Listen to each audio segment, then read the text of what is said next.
Thanks for the papers, and it's good to see you back again. I mean, we've had some changes, and I suppose rather than, even though to the education I was going to talk about, because I take what you're saying, just on the education, is there something immediate that we can do? Because what would concern me about your paper is that you're talking about maybe 25 years in terms of being a generation before we can make the changes that are needed. And I think we can't afford to lose a generation for many, many reasons. But I want to ask you, I suppose the two main things that have happened since we saw you last is the protocol and the impact of that. Because at the time you were here before, we talked about the possibility of a no-deal Brexit. But how important is it that the protocol stays in place for the overall economic picture of the North? And just on the other thing, the potential threat to the figures as presented of the global corporation tax rules changing, and what impact this will have on the whole of the island. Thanks. Those two things. Okay, maybe I'll come in on the protocol, seeing that I've done a fair bit of research on Brexit over many years at this stage. So the protocol really is necessary, or arises out of the nature of the kind of Brexit that we've got. So it's a direct implication. And while we can argue about how this protocol or a protocol is applied, the basic need for it isn't going to go away. And that's simply because of Brexit and the need to keep the integrity of the single market. If we didn't do the protocol and left the border open, then Ireland would end up having to take the hit of Brexit. And that isn't, nobody in the Republic of Ireland voted for Brexit. And of course, we can note that, again, that the majority in Northern Ireland didn't vote for this either. There's clearly an issue,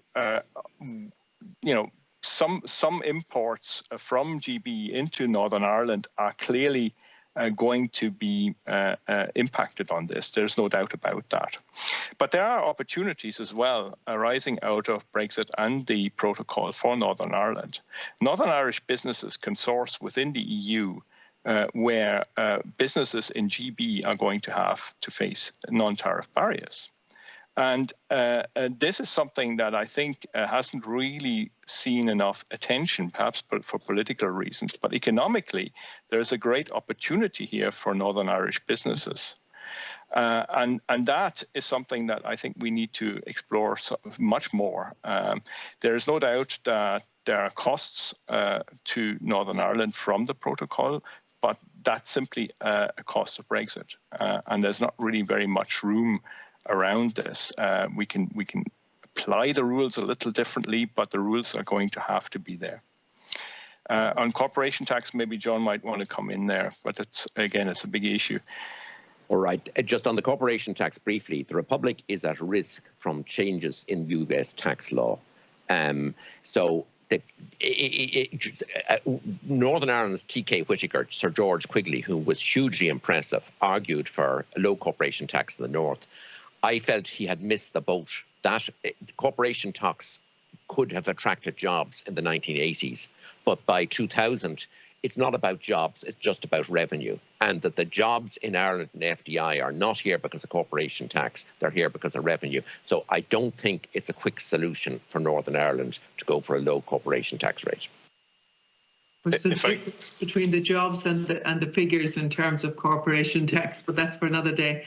There is research, again, I've published some on this. It looks like particularly financial services are very sensitive to corporation tax, but they don't generally, they don't create the same number of jobs. So they have huge turnover, etc., and potentially they can generate a lot of revenue. But they're the most sensitive to corporation tax. Manufacturing is far less sensitive to corporation tax. And in fact, other services, it's again, we're coming back to human capital and education. That's what really matters. Okay. So really what we're saying is there are opportunities around the protocol for us to look at education as well and to invest in education. And maybe that's where our focus should be. And in terms of retaining the talent and attracting people back with those opportunities presented by the protocol. Thank you, Chair, and thank you, both of you. Thank you.